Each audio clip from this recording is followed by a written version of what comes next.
Do you think that the situation of the Ummah is okay and the Ummah is not divided? It is divided. Come on, tell me. Can you imagine finding any Pakistani Maliki or Bengali Shafi'i? That's impossible. So the Ummah is divided, but we got used to it. And plus, you can see all of what I have showed you. The Hanafis, they don't give their daughters to the Shafi'is. The Hanafis do not pray behind Shafi'is. The Shafi'is say that this kind of Hanafi prayer, Allah did not send any prophet with this kind of prayer. The division is there, but you got used to it. Or you want to hide it, okay? And only criticize the Salafis. They're going out of the four madhabs. The Ummah is divided. How can the Ummah get united? By the Hadith. By struggling to follow the Prophet and his companions. Period. That causes the unity. You're not struggling to unite the Ummah. You want to keep the Ummah as divided as it is. And no one should dare to speak against it. You're not serving the Sunnah of the Prophet ﷺ by doing this.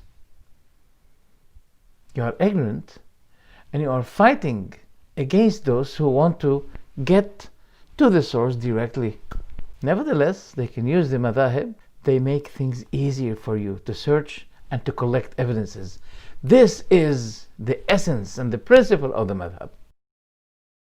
Ibn Abdin, in his book رد المحتار على الدر المختار, it's a Hanafi book. And this Hanafi scholar, Ibn Abdin, in his Al-Hashiyah, the footnote of الدر المختار, he's saying that this statement of Abu Hanifa is authentic. إذا صح الحديث فهو مذهبي. If the hadith is authentic, this is my madhab. So why do you blame us if we follow Abu Hanifa in this and say, if the hadith is authentic, we follow it? So you are opposing Abu Hanifa and you're opposing us at the same time. Look, why do you prevent us? Why do you prohibit on us to apply what Abu Hanifa said? Abu Hanifa said, if the hadith is authentic, this is my madhab. And this is our madhab. So why do you fight us? For what? You're not encouraging people to go to the Prophet ﷺ. You are discouraging them, fighting them.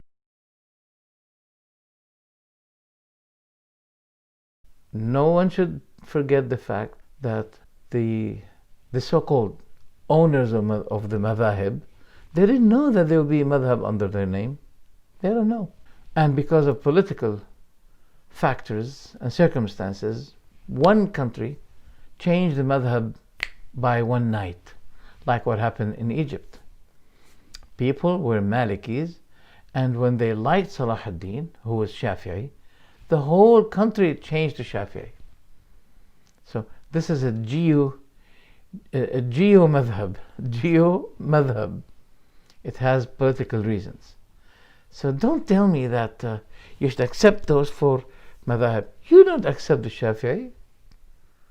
If you say that we don't give respect to the Ummah, to the four madhabs, you also don't give any respect to the other three madhabs.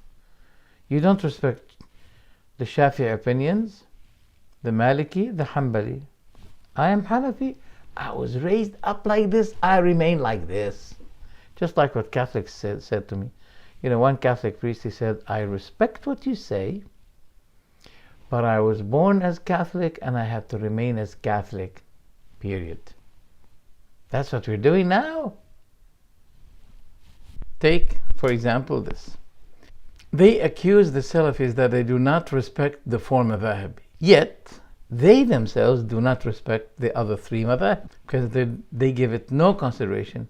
They are not ready to open any Shafi'i book. Instead, Al-Kawthari, he was considered to be the greatest mufti in Turkey before, during the Uthmani Caliphate. He died maybe 80 years ago. He was struggling to elevate this fabricated hadith, which the Prophet didn't say. But it says, Abu Hanifa, Siraj Ummati. He is the light, the shining light of my ummah. Well, that hadith is funny. It has no basis. But Kawthari, since he was Hanafi, hallucinated. He was hallucinated with Abu Hanifa. They used to call him Majnoon Abi Hanifa. He was struggling, trying his best to consider this hadith as Hasan. Hasan, yani, it reached to the lowest level of Sahih. Still it's Sahih, authentic, which is not. And at the same time, there is hadith, which is also fabricated. It says, there will be in my nation a man called Muhammad ibn Idris, that means the Shafi'i, the Imam.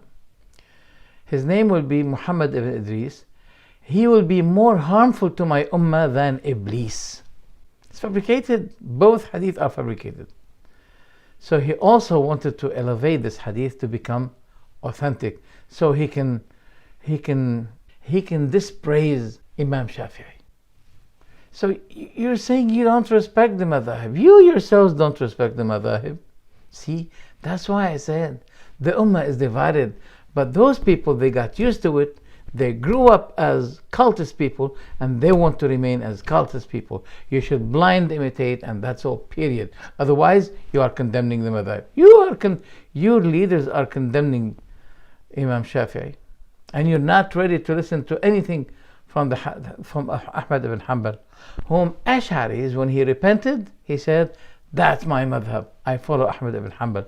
Do Hanafis nowadays they follow Ahmad ibn Hanbal? No consideration. So see, they're accusing us what they deserve to be accused with. That's a good point. So the hatred between the madhahib is there. It's in their books. Don't pray behind Shafi'iyya. Don't pray behind the Hanafis. There is a hatred. How can we solve it?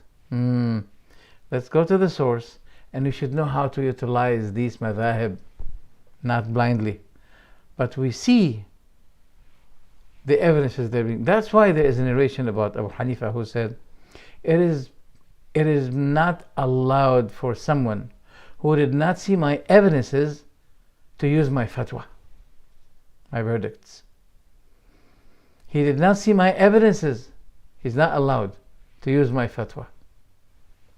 In another narration, it is not permissible for anyone to use what we say until he knows where did we take it from.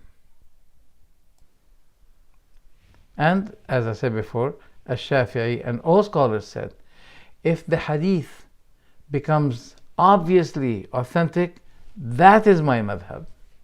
So those people, they imitated their leaders of madhahib in everything, except in what they say. Don't imitate me,